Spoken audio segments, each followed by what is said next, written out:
자, 안녕하세요, 여러분. 꽃보다 취업 강원 대표입니다. 오늘은 여러분들한테 비나우 채용 공고를 가지고 왔습니다. 오늘도 채용 공고 부분은 살짝 보고 여러분들이 정말로 원하는 자소서 분석을 완벽하게 해드릴게요.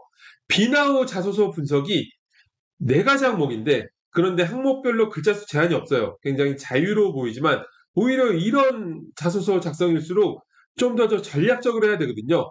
오늘 제 설명을 들으면 비나우의 자소서 분석에 대해서는 여러분들이 고민하실 게 하나도 없어집니다. 그리고 여러분들이 제가 방송에서 말씀드린 거를 흘려보고 싶으시면 네이버에 꽃보다 취업을 검색하시면 블로그에 제가 잘 정리를 해놨고요. 도대체 퀄리티 좋은 자소서가, 완벽한 퀄리티 자소서가 뭔지 직접 보고 싶으신 분들은 꽃보다 취업의 취업 상담을 오시면 돼요. 제가 시원하게 보여드릴게요. 제가 이제 화장품 업계에 대해서 제가 이제 저도 꽃보다 취업이니까 꽃미남이 되기 위해서 화장품에 관심이 있었던 건 아니고요. 화장품에 관심이 그렇게 많지는 않았는데, 저도 이제 아모레퍼시픽을 법무팀으로 면접을 본 적이 있고, 그리고 학생들이 화장품 업계에 가고 싶어 하는 학생들이 굉장히 많이 와요. 그래서 작년에도 아모레퍼시픽 이제 뭐 합격 소식을 만들어내기도 했고, 비나우 관련된 의뢰도 이제 받은 적이 있었고, 굉장히 이제 많은 화장품 업계에 관심 있는 친구들을 보고 있기 때문에 저도 관심이 생겼어요. 그래서 관심이 생겼고, 자, 그러면 이제 채용 공고 분석에 대해서 얘기를 해드리도록 할게요. 자, 볼게요. 일단은 비나우라는 회사가 굉장히 좋은 회사예요. 이제 여러분들도 잘 아시겠지만 2018년에 설립됐는데 4년 만에 연매출 600억 이상을 돌파했어요. 굉장히 빠르게 성장하고 있죠. 이제 넘버즈인, 뭐 뭐 라이아 이런 것들을 운영하면서 새로운 브랜드를 지속적으로 런칭할 계획이고요. 이제 비나우라는 회사가 화장품 업계에 관심 있는 취준생들한테 알려진 부분은, 널리 알려진 악명은, 악명이 아니고, 자, 업계 최고 수준으로 신입사원 연봉을 인상했어요. 게다가 매년 영업이익의 10% 이상을 성과금으로 지급하고 있다는 소식에 많은 취준생들이 워너비인 회사가 되었습니다. 자, 그리고 보시면 연봉 얘기가 나와 있고 성과금, 와, 자신 있죠. 자신 있게 얘기를 하는 부분이고요. 업계 최고의 수준의 보상. 여러분들이 합격해서 업계 최고 수준의 보상을 받아야 되겠죠. 그리고 이제 자, 채용 정보.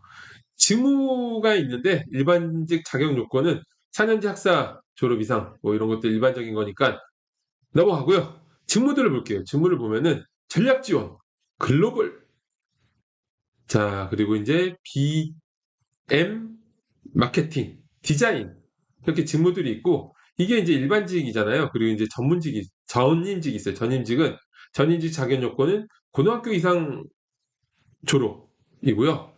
자, 여기도 이제 전략 지원 직무가 있습니다. 제모에게 SCM 뭐 이런 것들이 있고요. 글로벌이 있어요. 그리고 이제 채용 절차는 서류 전형, 면접 전형 및 역량 검사. 신입의 경우에는 채용 전환형 인턴으로 입사를 해요. 그래서 2개월간 근무 수행 및 평가를 진행하고 최종 정규직 입사를 진행합니다. 그리고 이제 선택이 포트폴리오가 있는데 관련된 이제 그 직무들 있잖아요. 디자인 직무는 필수 역시 그쵸. 아니면 마케팅이라든지 이런 것들도 분명히 여러분들이 포트폴리오를 제출하면 분명히 좋고요. 자, 그리고 자유양식.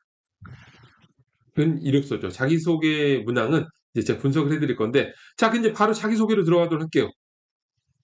자기소개서, 자소서를 보면은 4가지 항목인데 글자 수 제한이 없어요. 글자 수 제한이 없는 경우는 너무나 많은 글자 수로 작성하기보다는 항목별로 500자 또는 한 항목을 길게 작성하더라도 500자를 안 넘기는 항목들을 여러 개를 소제목으로 구분해서 붙여넣는 것이 효과적이에요.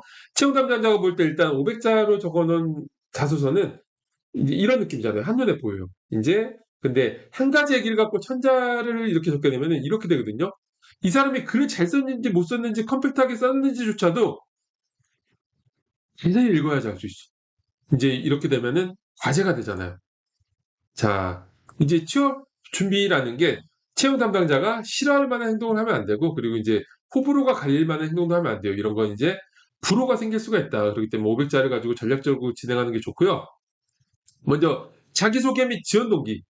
이거는 자기소개랑 지원동기를 각각 500자씩 소제목으로 구분해서 기술해야 되는데 자기소개에 뭘 적어야 될까? 방법은 여러 가지예요. 정답이 있는 건 아니지만 나를 소개한다는 느낌을 주려면 갑자기 뜬금없이 여러 가지를 적기보다는 나를 소개한다. 아무래도 장단점을 적는 게 좋습니다. 500자 분량의 성격의 장단점을 풀어내는 게 효과적이고요. 500자 분량의 성격의 장단점을 어떻게 작성해야 될까요? 먼저 소제목을 멋있게 적어야 돼요. 소제목은 장점 관련해서 먼저 컴팩트하게 적어요. 그리고 자, 장점과 단점을 똑같은 비율로 작성하면 이것도 저것도 아니게 되거든요. 만약에 여러분들이 장점과 단점 중에 한 가지를 길게 경험을 입힌다면 뭐에 경험을 입혀야 될까요? 장점입니다. 내가 잘났다는 얘기를 적는 데는 경험이 있는 게 좋겠죠. 내가 못났다는 얘기를 적는데 입증할 만한 경험이 필요하지 않아요. 그렇기 때문에 장점에다가 관련된 경험을 스토리텔링을 포함해서 300자 후반 정도를 작성하고 그 후에 단점을 풀어내는 것이 좋습니다. 단점의 경우에는 너무 크리틱한 것을 선정하기보다는 아무래도 장점이 과해서 단점이 된다. 예를 들어서 완벽주의, 지나친 완벽주의 때문에 업무 소요에 시간이 더 걸린다. 이런 것들을 적고서 그거에 대한 개선 의지를 작성하는 게 좋고요. 직무를 잘할 수 있는 이유. 자, 직무를 잘할 수 있는 이유를 작성한 항목인데 지원 직무에 적합한 역량을 풀어내야 하는데 지원 직무에 적합한 역량이라 함은 1차적으로는 직무와 직접 관련된 전문성이 있어요. 내가 이 업무와 관련된 전문성이 있다라는 걸 경험에 근거해서 풀어내고요. 2차적으로는 캐릭터적인 역량이 있습니다. 이 두 가지를 소제목으로 구분하여 캐릭터적인 역량의 경우에는 스토리텔링이 필요하겠죠. 자, 먼저 전문성 관련해서는 직무와 관련된 경험이 뭐가 있을까요? 프로젝트 경험, 인턴 등 직무 경험, 대외 활동 경험, 관련 과목 수강 등을 컴팩트하게 기술하고 이런 경험들을 통해서 향상시킨 전문성을 어필하는 방향으로 작성하시면 됩니다. 그리고 캐릭터적인 역량은 뭐가 있을까요? 여러분들이 흔하게 활용하는 커뮤니케이션 능력, 기획력, 분석력, 꼼꼼함이라는 단어는 없어 보이죠. 세심함. 이런 단어들을 가장 직무에 필요한 역량 한 가지를 이 중에 선정하는 거예요. 그래서 관련 경험하고 스토리텔링을 하면 돼요. 뭐 여러 가지 역량을 적어도 되겠지만 글자 수 제한이 없으니까 관련 역량 중에 한 가지를 선정해서 스토리텔링 하는 게 채용 담당자가 호기심 있게 읽기가 좋아요. 스토리텔링의 효과적인 방법은 먼저 상황을 컴팩트하게 제시해야 돼요. 그리고 상황에서 오는 문제점을 제시해야 되죠. 이 문제점이 하이라이트예요, 사실은 스토리텔링에서. 이 문제점이라는 게 명확하게 부각되어야 뒤에 도움 닫기가 되거든요. 뒤에 얘기들이 다 컴팩트하게 임팩트 있게 풀어져요. 문제점을 적은 다음에는 해당 문제를 겪으면서 얻게 된 역량의 순으로 풀어내는 것이고요. 당연하게도 해당 과정에서 본인이 수행한 역할을 구체적으로 기술해야 됩니다. 자, 그리고 살면서 가장 치열하게 노력했던 순간과 그때 느낀 점. 저희 이제 꽃보다 취업 학생들한테 마스터 자소를 써줄 때는 이제 이 항목을 활용할 수 있는 마스터 자소 항목들이 굉장히 많은데 관련된 경험을 선정해서 스토리텔링 하면 됩니다. 스토리텔링의 효과적인 방법은 아까 말씀드렸던 거를 참고하시면 되고요. 자, 선택 항목이에요. 이제 뭐 어렵게 적혀 있는데 이 항목은 선택 항목이고 위의 항목은 필수 항목이다. 이제 본인 어필 더 적고 싶은 내용을 제한 없이 추가해 달라고 적혀 있는데요. 자, 선택 항목이라고 해도 적어야 되겠죠. 적어야 되는 건데 이게 없으면은 입사 지원 의지가 너무 없어 보이잖아요. 적어야 되는 건데요. 뭘 적어야 될까요? 이것도 매 공고마다 다르고 자소서 배열마다 달라요. 그런데 제가 볼 때는 항목의 전체적인 구성을 보았을 때 여러분들이 어필하기 굉장히 좋은 항목 하나가 없어요, 여기. 입사후 포부죠. 입사의 포부를 적는 게 제일 좋고요. 입사후 포부의 경우에는 두루뭉실하게 추상적인 내용으로 작성한 학생들이 많아요. 뭐 열정을 다하겠다, 아니면 뭐 선배들의 말씀을 잘 듣겠다, 기존에 작성된 문서를 바탕으로 뭐 업무를 배우겠다, 이런 걸 작성하는 학생들이 많은데, 채용 담당자 입장에서 이걸 어떤 포인트로 보겠어요? 아무 읽을 가치가 없는 글이고요.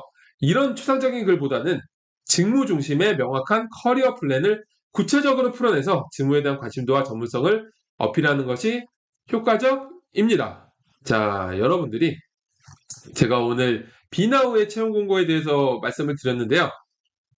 완벽한 퀄리티의 자소서와 경력 기술서를 세상에 이렇게 쓸 수가 있나, 그런 퀄리티를 직접 확인하고 싶으신 분은 꽃보다 취업에 취업 상담을 신청하세요. 카카오 플러스 친구를 클릭하셔서 취업 상담을 신청하시면 되고요. 그리고 나의 어떤 취업 전략 설정, 직무 설계, 그리고 내 자소서 퀄리티, 내 자소서가 얼마나 형편없는지에 대해서 이제 평가를 받고 싶으신 분들은 취업 상담을 오시면 됩니다. 제가 여기 이 방송을 보신 분들하고 함께 직접 얼굴을 맞대면서 취업 상담을 할 수 있는 날을 기대하고 있겠습니다. 언제든지 부담 없이 신청하시고요. 자, 여러분 오늘 고생 많으셨고, 비나운 여러분들한테 좋은 결과를 줄 수 있을 만한 좋은 기업을 주는 기업이 될 수 있었으면 좋겠습니다. 자, 여러분 고생하셨습니다.